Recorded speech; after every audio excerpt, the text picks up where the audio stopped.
fix. Are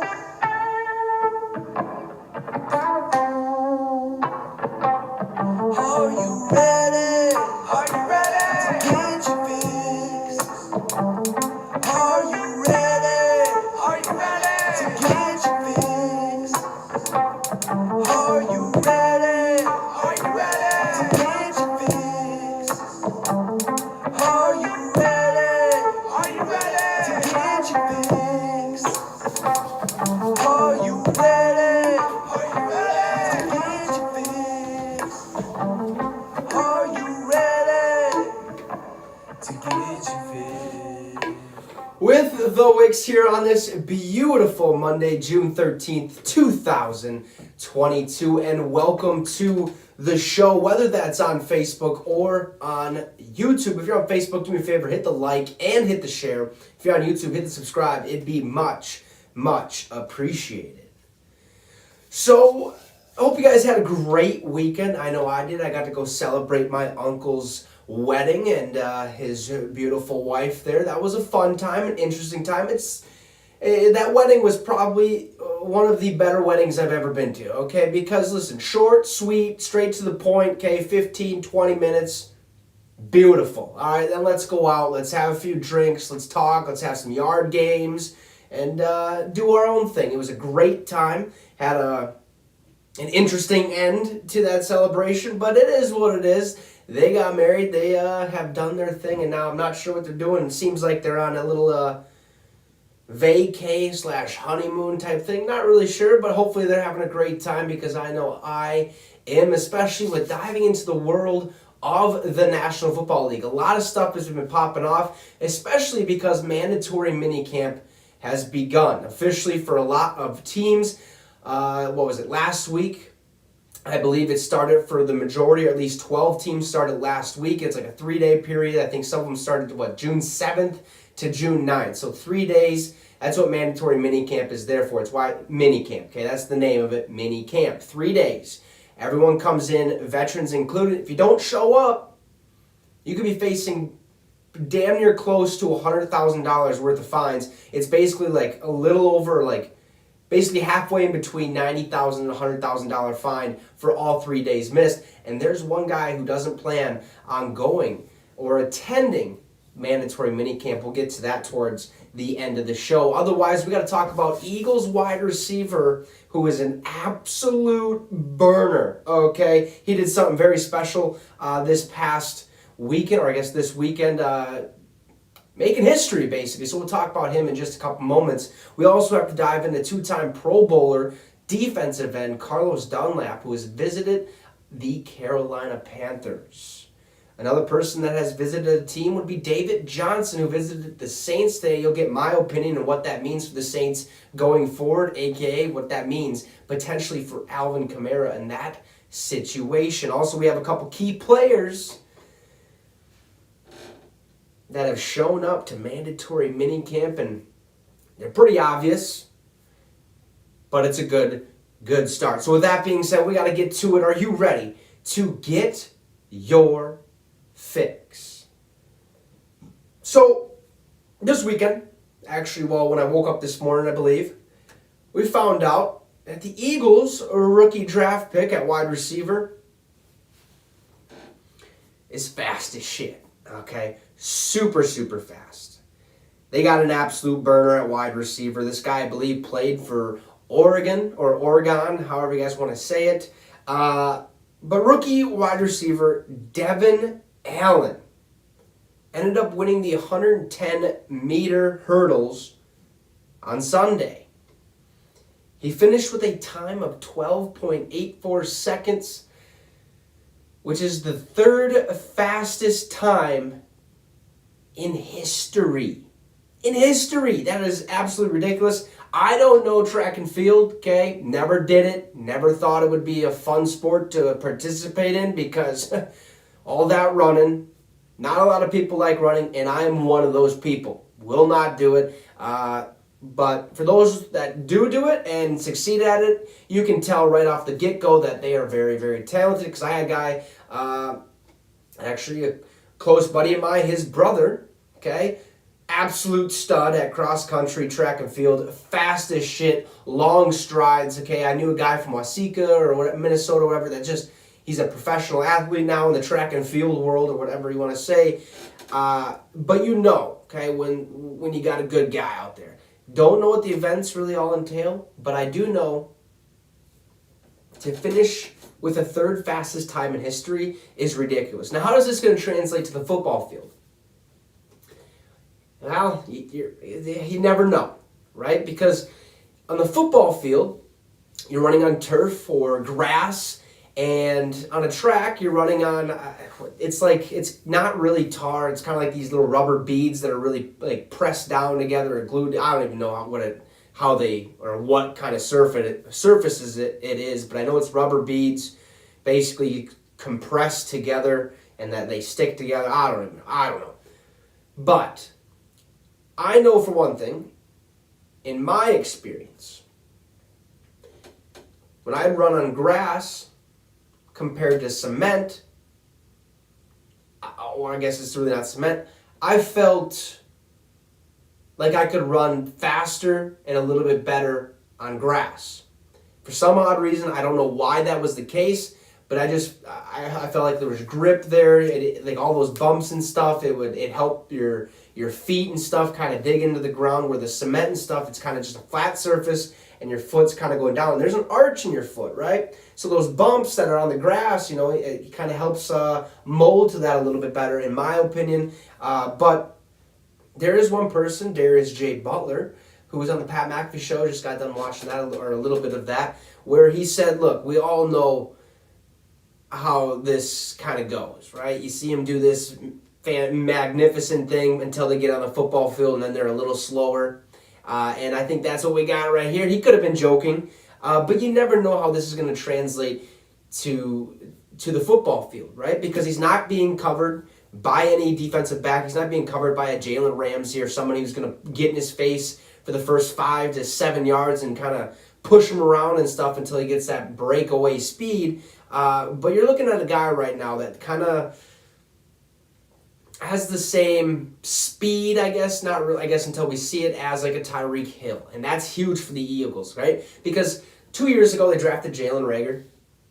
Didn't work out, all right? He's a punt return specialist, a kick return specialist, and who knows what his future holds. Then they go get Devontae Smith last year.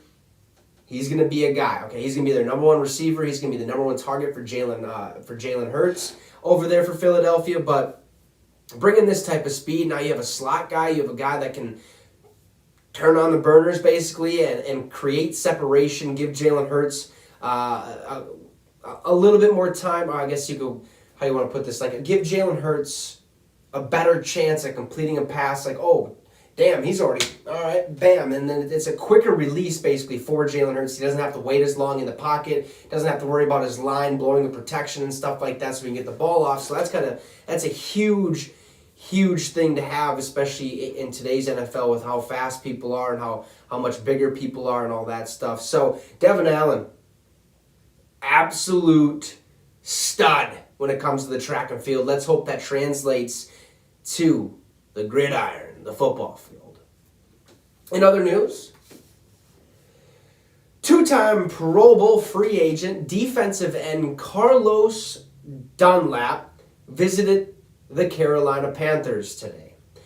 And this is sort of big news, right? Because, well, not only is he from North Charleston, South Carolina, which is, the Panthers are on his home team, or his hometown team, but the Carolina Panthers need to find a replacement pass rusher for Hassan Reddick, who ended up leaving to go to the team that we just talked about, the Philadelphia Eagles. They need a defensive end. They need a pass rusher. Carlos Dunlap, hometown team, he might be that guy, and we know what he's been capable of doing in the past. A pretty solid pass rusher, creates chaos in that backfield, kind of keeps the contain at the end or whatever, like you're supposed to do. And I think this will be a logical signing for Carolina. Now the next thing in the works is, are you really going to stick with Sam Darnold and Matt Corral, or are you going to go out there and find a Baker Mayfield potentially. Yes, we know Cleveland has to take care of a lot of that salary, but it might be doable. Not sure if that's going to happen, but you never know. But this is a big start for Carolina, who is in need of a defensive end, a pass rusher in Carlos Dunlap. He visited him today. That means nothing is imminent at this point in time. You just kind of, hey, come on in. Let's show you our facilities. You think you'd like it here? Yeah, okay, well, we'll figure that out as well on our side, and we'll let you and your agent know in due time.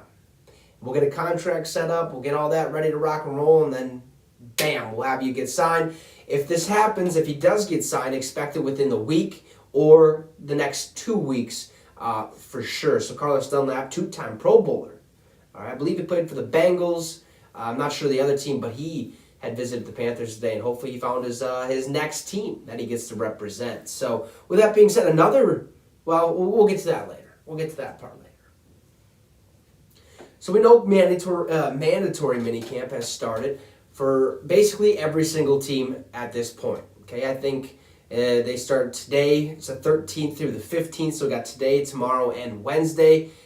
For the rest of the teams. 12 teams started on June 7th. The only team to start before that was the Miami Dolphins, who I believe started on June 1st, and they worked their way to June 3rd or something like that. So it was the Dolphins, and it was 12 other teams, and now the rest of the NFL is reporting for mandatory minicamp. Now those teams that are the other, what would it be, 12, 13, be 20...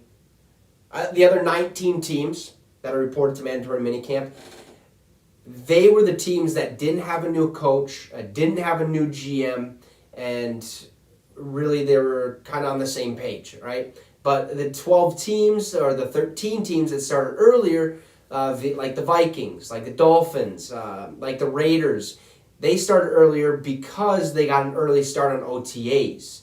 And that was because they had a new head coach in their system, or a new general manager, and so they had a little bit more time to kind of prepare for, well, mandatory minicamp and then training camp, which is going to be coming up here in at least a month or so, because the first preseason game is like August 4th or something like that. So, hey, we're getting there. We're getting real close, a little under 2 months away from football again. Cannot wait. I'm excited.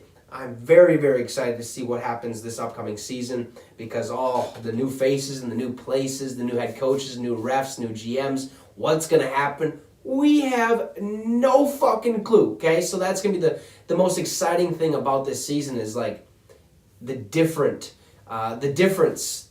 that it's going to bring to your eyes, and hopefully the broadcast as well, especially with Amazon getting into the game, having Thursday night football. It's going to be pretty cool. But back to mandatory minicamp.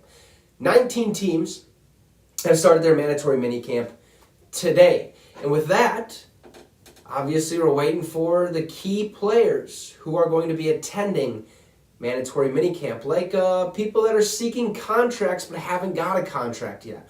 Well, if you haven't seen, today Marlon Humphrey posted a little 5-second video and said, hey, you wouldn't believe who I'm with right now. And pointed to old buddy Lamar Jackson. Lamar Jackson has reported to mandatory minicamp, got his physical prior, and now he's in the building, ready to rock and roll. It might start tomorrow. I think today is where players come in to get their physical, make sure they're ready to rock and roll, and then bam, mandatory minicamp happens tomorrow morning. So Lamar Jackson has appeared at mandatory minicamp. That's huge, huge for the Baltimore Ravens, and a guy who wants a new contract. He wants a massive contract, especially after seeing like a Patrick Mahomes signing, a Josh Allen signing, Kirk Cousins got more guaranteed money. You know, all these guys that are signing these massive amounts of deal. Lamar Jackson kind of wants his own little take of that. But he also realizes that these things take time. He's representing himself, and that means he's going to take what he believes he's worth, and until that number says what he wants it to be, I doubt a deal will get done unless he's like, okay, well, let's work with this. But he still has one more year, and then he goes into next year where I believe it's a contract year, so that he can get signed at that point. Give him 1 year to show what he's actually made of, even though he's already done that enough. Okay, an MVP, you know, he's done it all. He's been in the playoffs a couple times. haven't done really that well in the playoffs, but he's done something special. So Lamar Jackson has reported for mandatory minicamp. Also, Bills All-Pro safety Jordan Poyer has reported to mandatory minicamp. Adam Schefter on Twitter reported that Buffalo's All-Pro safety Jordan Poyer will attend the Buffalo Bills mandatory minicamp this week despite still seeking a contract extension as he enters the last year on his deal. The Bills have been in communication with Poyer's agents, who are Drew Rosenhaus and Kyle Lincoln, about his situation.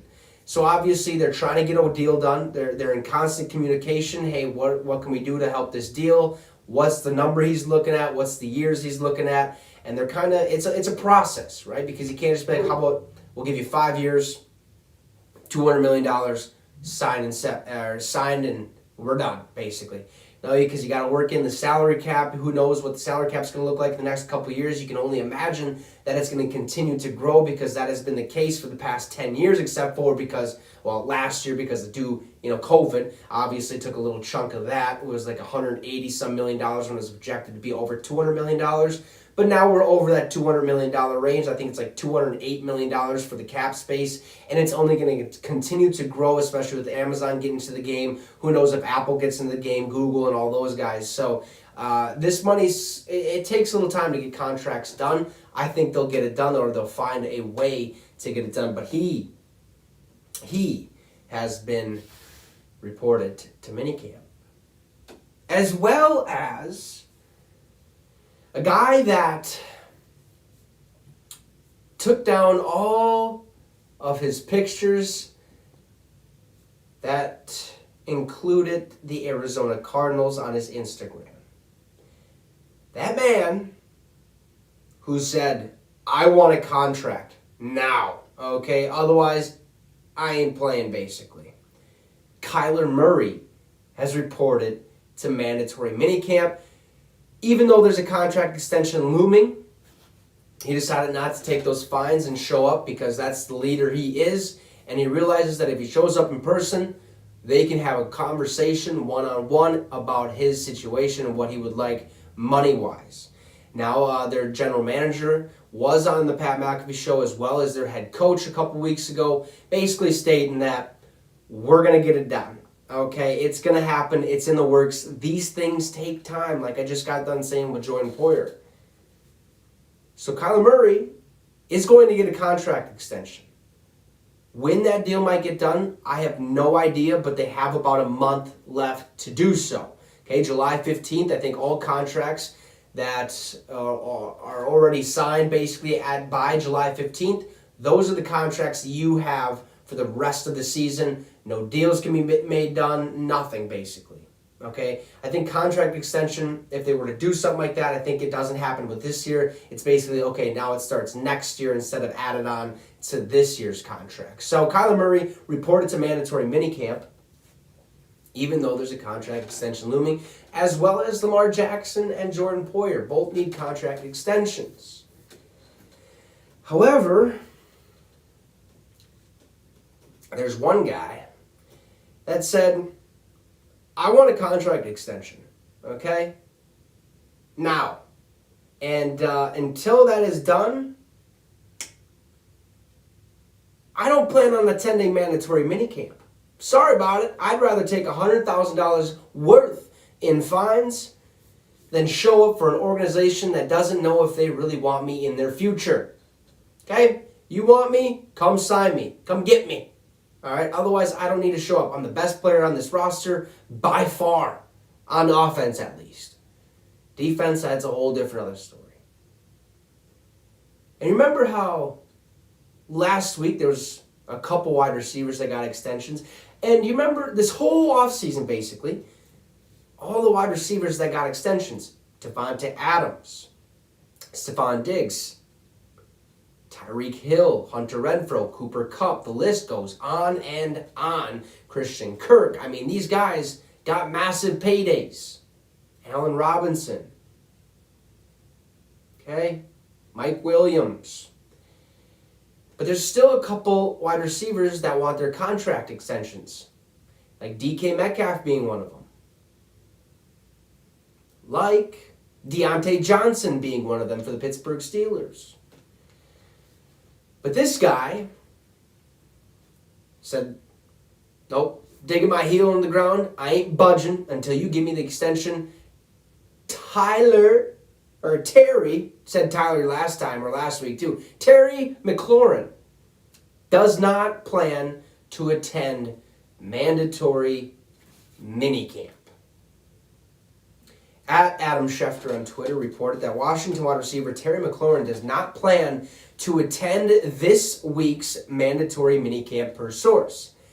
McLaurin is continuing to seek a contract extension consistent with other comparable wide receivers that recently signed. Until he has it, he will miss reps with new Washington quarterback Carson Wentz. Ian Rappaport then follows up with a little tidbit here. Okay, Terry McLaurin won't be at minicamp. Source confirms the two sides still continue discussions to attempt to work out a long-term deal. And underneath that, Ian Rappaport actually reported or quote tweeted this. That was basically said, while there's been some progress on a contract extension, they're still far apart. And as of now, things have kind of dialed down a little bit. So McLaurin's like, okay, you don't want to include me in your franchise, or you don't want to buy into what I've been able to do over the past few seasons. I ain't coming to mandatory minicamp. Plus, I already know my shit. You guys don't need to know that I know my shit because you already know, or you should know. I just want my money, and I want it now. All right? Basically, pay me. So he's holding out a mandatory minicamp. We went over it, $100,000 damn near worth of fines for not showing up all 3 days. And he's not worried about it. One little bit, okay? And that's one of the things that you have to look at when a player is serious about getting his money. When he believes he wants his money, he's going to do whatever it takes to get that money. Especially when he sees all these other massive, just ridiculous deals. I mean, it is mind-boggling what these wide receivers have been getting as of late. I mean, Cooper Kupp signs a massive deal. You get Devontae Adams, who signed a massive deal. Tyreek Hill, a massive. I mean, like, all these guys are getting big deals. And that's what Terry McLaurin wants. He wants a little chunk of change. And hopefully, just hopefully, he can get that. Will he? I guess we'll find out in the coming weeks. And I assume if Washington's smart, they would sign him. Otherwise, he could be on his way out of the building or request a trade or whatever the case may be. But Terry McLaurin not going to be showing up for mandatory minicamp. And last but not least in the news in the world of the NFL, the Saints had a pretty interesting visitor today. That visitor is free agent running back David Johnson. Played last year with the Houston Texans. Didn't like that situation. Or the Cardinals situation. That was a bummer for him. He was going to be a stud with the Cardinals. They decided we got to go younger. You're coming off an ACL tear and an injury or whatever. We're going to go get James Conner. We're sending you away. You're going to Houston now. All right? Sorry about it. Doesn't have that great of a year last year. Okay, Philip Lindsay was on the roster and others alike. So now he's a free agent. He has a chance to finally choose where he would like to play. So he visited the Saints today. Now this doesn't mean anything, right? It's just a visit. Just to see if this is what you would like to do. We might have the money, we might not. We might want you on the roster, especially because our running back, our star running back, last year before the Pro Bowl decided to be an idiot, okay, make a poor choice, make a poor judgment, and beat the crap out of some dude. Okay, basically jumped him. And I'm not sure what's happening with that situation because we haven't heard anything. I'm sure the NFL is doing a fantastic job of kind of just hiding it and not letting it leak out because why would they want their league to look bad? Obviously, you don't want that. But Alvin Kamara has still yet to be heard from. He could be missing some games and we don't even know it. I haven't heard that he's at mandatory minicamp. I haven't heard that he showed up for a voluntary OTAs. I haven't heard that he's been working out. I haven't even seen his typical workout videos that he posts. You know, him on the balancing on one foot, catching the three-sided like little frisbee thing. You have to catch like they're different colors. It's red, blue, and white, and the trainer's like red, blue, and white, red, and he's doing that. I haven't seen those videos. He's kind of non-existent at this point. Something's going on in that situation. So what do? They're looking at their options. We might need somebody. We just might need somebody to step up in a big way this season. And David Johnson might be that guy. Especially if he comes to a new team, a city that has historically been known to win ball games. At least the past, well, since Drew Brees was there, basically. They've been known to win ball games, go to the playoffs, and this and that, and all the above. David Johnson could have a, how do you want to say it, a new life, basically, okay? Was a stud with the Cardinals, kind of having an uphill climb at his stardom, and then all of a sudden gets hurt.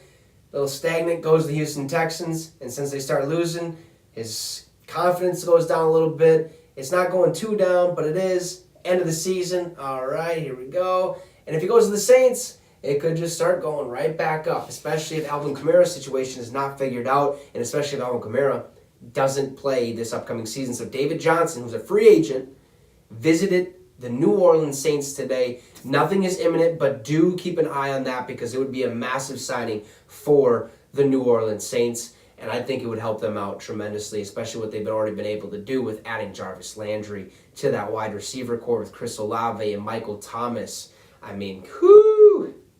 It's going to be fun to see what the Saints bring to the National Football League this upcoming season. So with that being said, that is all I have for you guys today. Thank you so much for tuning in, whether that's on Facebook or on YouTube. If you're on Facebook, hit the share, okay?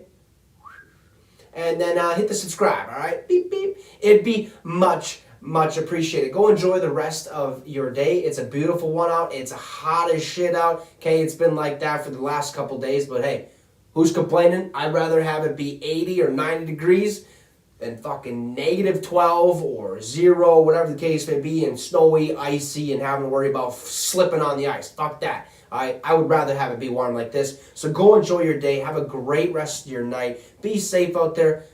Make smart choices, all right? And be happy while doing so. Have a great one. We'll see you tomorrow. And you just got your fix. Ooh, it's Owix. Deuces, folks.